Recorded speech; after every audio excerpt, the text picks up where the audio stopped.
For the first time since the Russian invasion in 2022, Ukrainians are taking to the streets en masse to protest the actions of their government, specifically President Zelensky, in a controversial bill he signed into law yesterday. And as expected, any sort of internal division like this is being seized upon by bad actors around the world, framing it in whatever ways best suit their agenda. So today we're going to do our best to unpack this issue, provide a range of different viewpoints, and best understand where things could go from here. Now, that said, I am no expert in Ukrainian domestic politics. I barely understand American politics, for what it's worth. So I'm certain that in the course of today's video, I'm going to miss some of the nuance that only Ukrainians can understand, or the process and historic divisions that make things appear a little bit different than they actually are. So be sure to check out the comments section, because there are a lot of people a lot smarter than me that watch these videos, and I'm certain they're going to chime in with points of clarification and corrections to help us all better understand exactly what's happening here. And for all of you doing exactly that, thank you. Now, diving in, big picture, bottom line up front here, this bill centralizes prosecutorial control in the name of wartime efficiency, but in turn has triggered the fiercest domestic and international backlash of Zelensky's presidency. The Prosecutor General can now direct, reassign, or even close investigations opened by the National Anti-Corruption Bureau, NABU, and the Specialized Anti-Corruption Prosecutor's Office, SAPO. Critics of this bill say it destroys the firewall that led these two organizations to pursue senior-level graft without political interference. And not to get too far ahead of ourselves here, we are going to be looking at a U.S. response to this. And notably, we have Congresswoman Marjorie Taylor Greene saying, hey, this is the Ukrainian people protesting against Zelensky because he's a dictator and they're corrupt. Time to stop funding Ukraine. It's time to stop providing weapons to Ukraine. Throw them out of office. So that's how quickly this is being spun in certain directions, which makes it even more important to understand exactly what's happening here. Now, the Financial Times had a pretty solid breakdown of everything here. They quoted Anastasia Radina, the head of the Parliamentary Anti-Corruption Committee, who warned that the legislation would effectively dismantle Ukraine's anti-corruption infrastructure, reducing the agencies to purely decorative institutions dependent on the will of the Prosecutor General. In that same article, a lawmaker close to the president admitted that dissolving institutions backed by Western allies could endanger Ukraine's position at a critical time. They are right now looking at additional aid packages, military aid packages, provided by the United States, producing those, manufacturing those, selling those to our European allies, who in turn will be providing those to Ukraine. They say Transparency International condemned the coordinated actions, calling them an attempt by authorities to, quote, undermine the independence of Ukraine's post-revolution of dignity anti-corruption institutions. Now, right out the gate, I think it's worth diving into what Ukrainians are saying about this, and it's an open press, right? So we've got both independent journalists on the ground putting out reports, quite a few, talking about this, and then state media, institutional media is a better way to put it, talking about this as well across a variety of organizations. In these protests that, depending on the location, they were across the country. In Kyiv, I heard thousands, and the pictures seem to back that up. Hundreds in some other areas around the country. Veto the law tended to be the banner that was seen across many of these. It's the first mass government protest since the full-scale invasion in 2022. So for anything like this to happen in the midst of an ongoing war shows just how significant it is. And to that end, I wanted to start with some Ukrainians on the street showing their face, right, which is a key component here, not afraid to speak up, which I think speaks to, the democracy aspect of this, the freedom aspect of this, where you don't see this same type of pushback in places like, say, Russia. So turning to a couple clips here of Ukrainians being interviewed in the protests, here's what they had to say about why they're in the streets and why they're upset about this.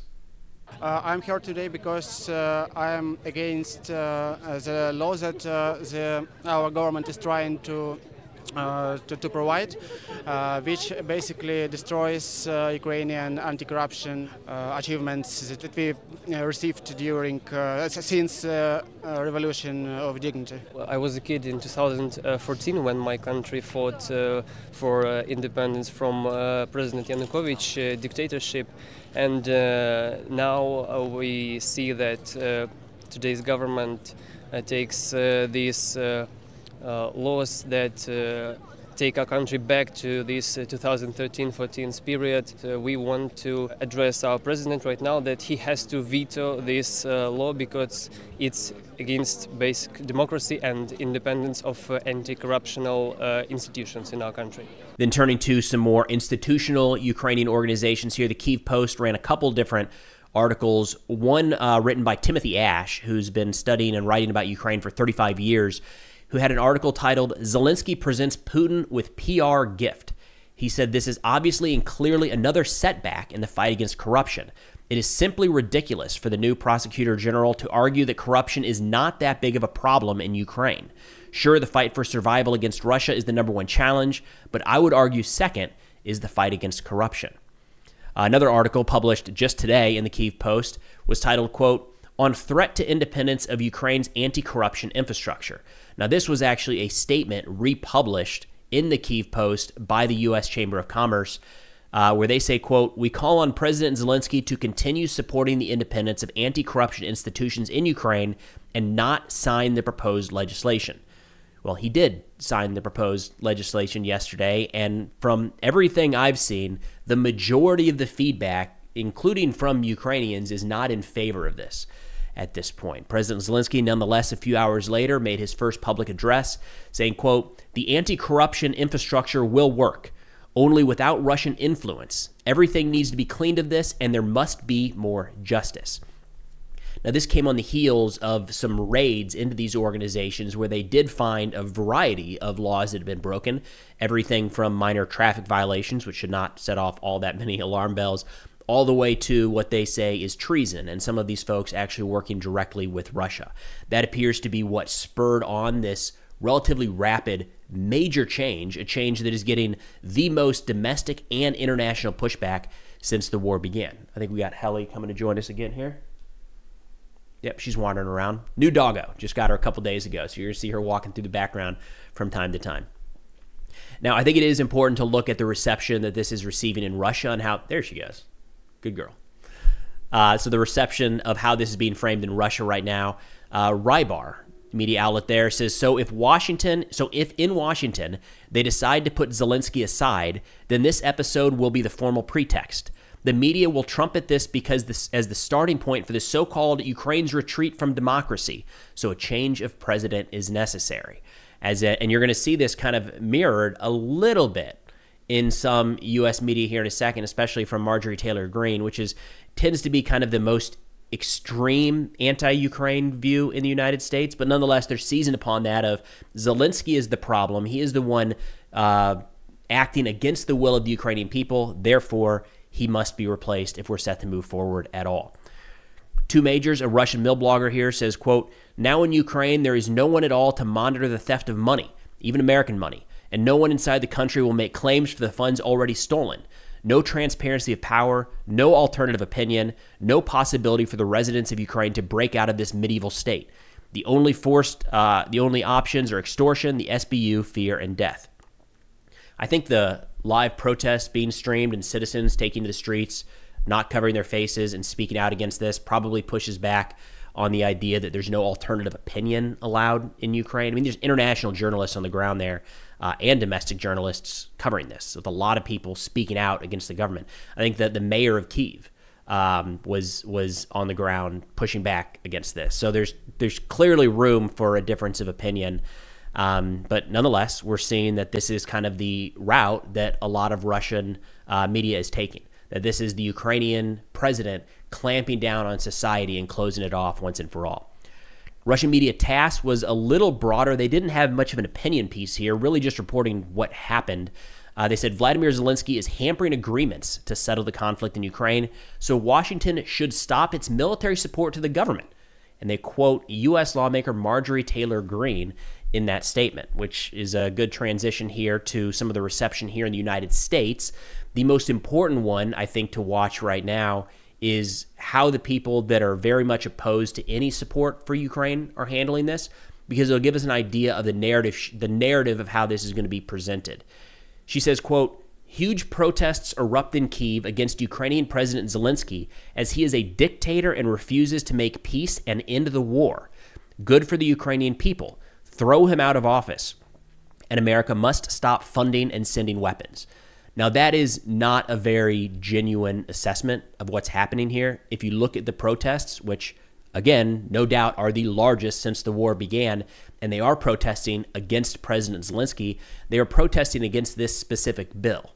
Now, it could spiral into something larger. We've seen that in governments throughout history, right? It starts with protesting a singular issue, and over time, as the government or the individual kind of clamps down and says, no, this is what it's going to be, deal with it, you see more of a protest against that person. But as of now, it appears to be a protest against the bill, which does seem to be a pretty healthy civic response. There's nothing happening right now again around Zelensky, people protesting because Zelensky won't end the war. That just hasn't been the case. There is some split opinion inside of Ukraine. It is not 100% in one direction or the other, not by a long shot, but we haven't seen wide-scale protests at all about the negotiating position in Ukraine or Ukraine's goal at this point to continue fighting until they push Russia out of their territory, or at least find some sort of long-term just peace. But of course, Marjorie Taylor Greene, the narrative worth following here is it goes from this is a protest against Zelensky because he is a dictator. He will not make peace. He wants the war to continue. Throw him out of office. We must stop arming Ukraine. I would not be shocked to see that that messaging picked up on by more here in the United States that are, again, pretty far in that camp of anti-Ukraine. I know some folks would argue pro-Russia to a degree. That's not, at this point, looking to be kind of the traditional, the mainstream view in the United States. In fact, it doesn't really look like these protests have really gained much traction in mainstream media here in the U.S., but keep an eye out for that kind of extreme view as it starts to possibly gain more traction. The European Union as well pushed back on this. Again, across the board, we're seeing pushback. Marta Kos, an EU official, said she was seriously concerned over today's vote in the Rada. The dismantling of key safeguards protecting NABU's independence is a serious step back. The independent bodies like NABU and SEPO are essential for Ukraine's EU path. Rule of law remains in the very center of EU accession and negotiations. So in terms of what to keep an eye out for here going forward, the additional protests appear to be planned for today. They're probably going to grow. All indications are that they are going to. The international statements we've seen so far have been relatively niche, like people very focused on Ukraine or very tied into ongoing issues in Ukraine. We're going to have to wait and see today if we start to see a broader range of pushback. I know we did get a statement from the U.S. Chamber of Commerce. Haven't seen anything from the U.S. Department of State, from the White House, anything like that. When we start seeing that, if it's pushback, as everything has been so far, it's going to be interesting to see if Zelensky decides on some sort of reversal or maybe changing up this policy. But again, as it sits right now, he has essentially doubled down and says, no, this is the way to go because we're in the middle of a war. We need to have this more efficient path of dealing with corruption, and it is, to be blunt, not being well received across Ukraine at this point. But that's all we got for now. Thanks for watching, and I'll see y'all next time.